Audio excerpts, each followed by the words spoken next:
Nonton video ini sampai akhir, karena ini 100% kisah nyata sekolah temanku. Bukan hanya penampakan, tapi udah merenggut banyak nyawa. Lebih tepatnya 20 guru dan beberapa siswa.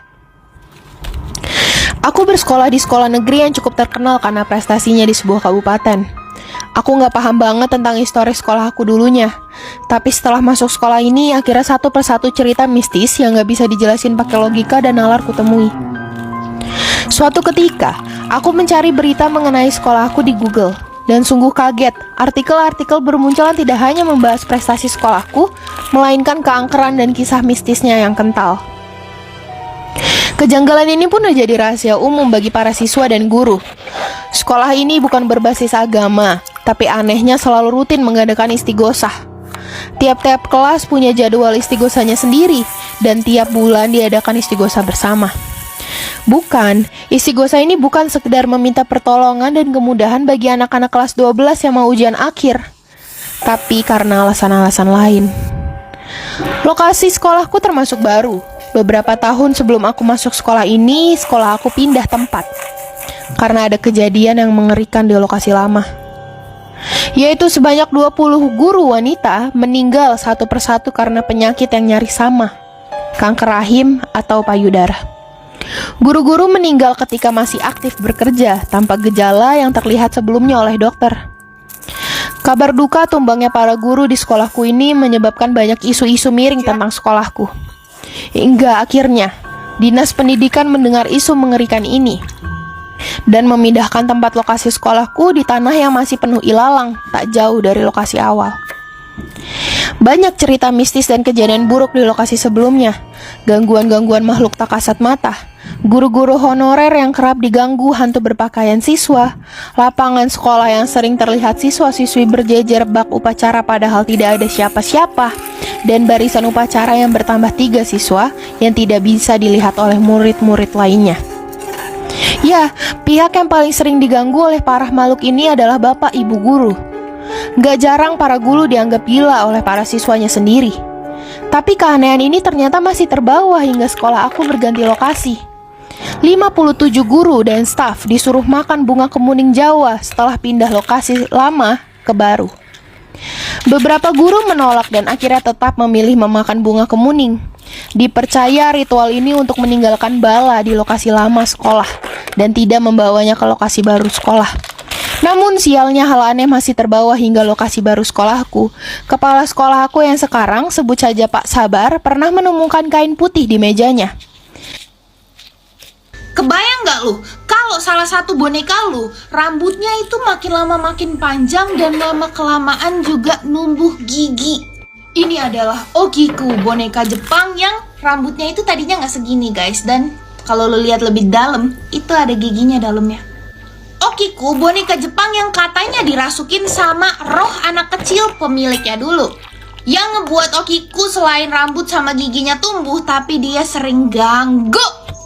Jadi pada tahun 1918 di Jepang, ada seorang pemuda yang namanya Aikichi Suzuki berumur 17 tahun. Dia punya adik yang umurnya 2 tahun, namanya Okiku.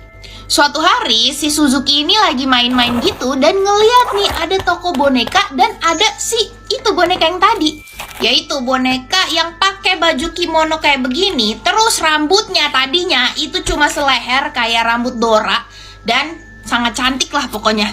Akhirnya dia berniat untuk beliin itu boneka buat adiknya guys sebagai hadiah ulang tahun. Waktu boneka itu dikasih ke Okiko, Okiko ini bener-bener sayang banget. Sampai beneran diajakin main, terus bahkan namanya boneka itu dikasih nama Okiko juga gitu. Sampai setahun itu boneka beneran disayang banget lah sama Okiko nih guys. Sampai saat di tahun 1919 nih, itu ada wabah yang namanya wabah flu kuning. Dimana waktu itu Okiko umur 3 tahun, dia kena wabah itu guys, yang ngebuat dia tuh bener-bener sakit. Sampai akhirnya Okiko ini meninggal dengan keadaannya tuh sesak napas, kesakitan, dan melukin itu bonekanya. Nah jadilah orang ini percaya kalau rohnya si Okiko itu terjebak di dalam boneka itu guys. Nah, awalnya nih, oleh keluarganya, boneka itu pengen dikuburin bareng Okiko saat itu. Tapi pemerintah itu melarang, guys, nggak boleh. Akhirnya Okiko itu ditaruh di altar di rumah keluarganya yang tempat untuk berdoa gitu loh, guys. Nah, awalnya nggak terjadi apa-apa nih, tapi keluarganya itu notice nih, setiap di hari menjelang ulang tahunnya Okiko dan di hari meninggalnya Okiko pasti ada sesuatu yang aneh. Kayak suara-suara yang aneh, terus kayak gedor-gedoran yang aneh, suara ketawa, suara tangisan yang nggak tahu asalnya dari mana. Pokoknya beneran diganggu gitu. Dan juga keluarganya itu notice kalau itu rambutnya kok makin panjang ya, dan tumbuhnya tuh nggak beraturan. Untungnya hal ini nggak ngeganggu keluarga itu. Sampai di tahun 1938 mereka harus pindah ke kota lain dan nggak pengen jauhin boneka Okiko ini dari makamnya. Sampailah akhirnya dikasih nih ke kuil, dan sekarang tempatnya Okiko seperti ini, guys.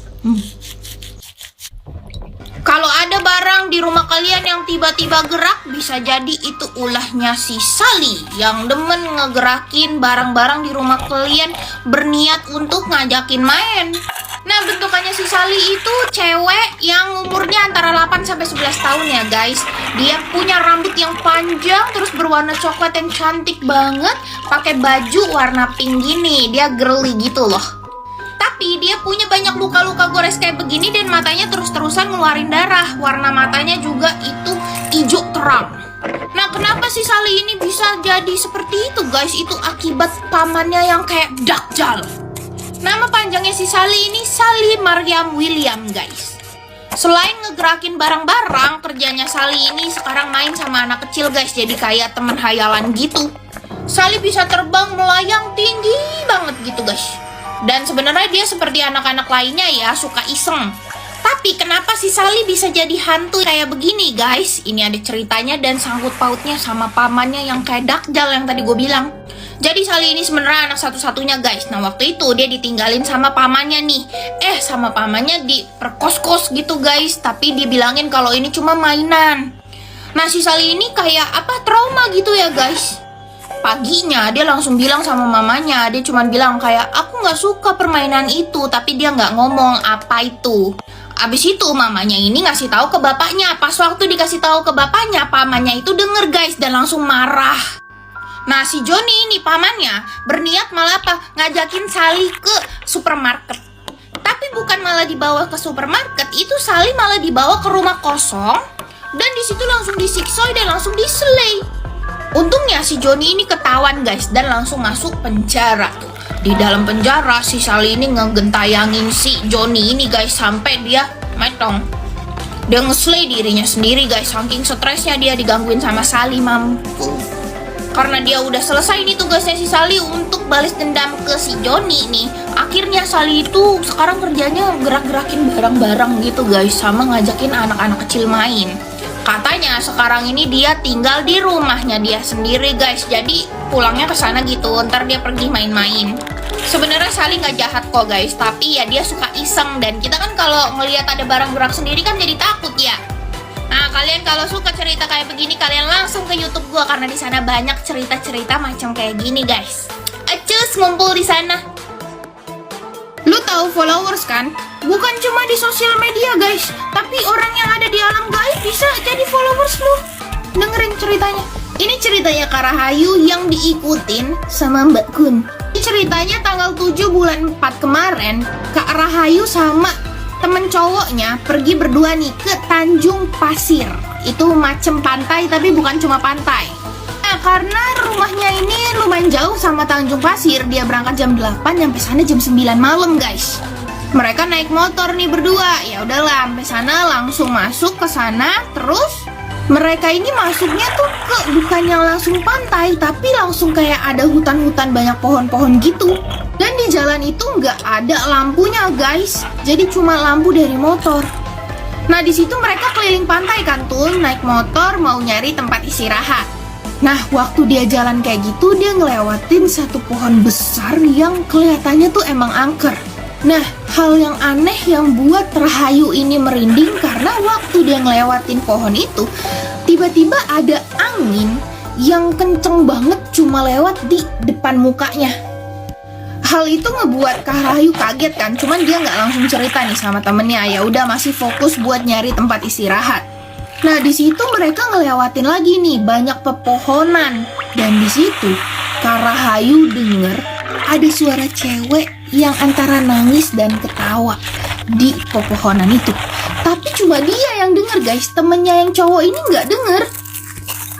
Nah, setelah suara itu muncul nih, tiba-tiba aja salah satu dari banyak pohon itu gerak goyang kenceng banget. Cuma satu pohon guys, kalau itu angin kan harusnya semuanya juga gerak ya. Ini satu pohon itu doang yang akhirnya ngebuat temennya yang cowok ini juga akhirnya muter balik dan langsung nyari tempat istirahat di sisi yang lain. Ya udahlah, mereka main-main nih di sana. Akhirnya skip mereka pulang nyampe rumah itu jam 11.30.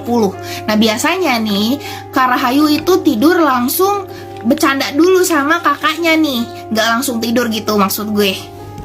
Tapi malam itu nggak ada bercanda apa-apa, mereka langsung tidur. Nah, jam 1 malam bapaknya Kak Rahayu ini pulang dari kerjanya guys. Di depan rumahnya itu dia ngedenger ada suara perempuan ketawa-ketawa. Awalnya mikir dong, oh ini mungkin Rahayu dan kakaknya nih di kamar belum tidur, jam segini masih bercanda.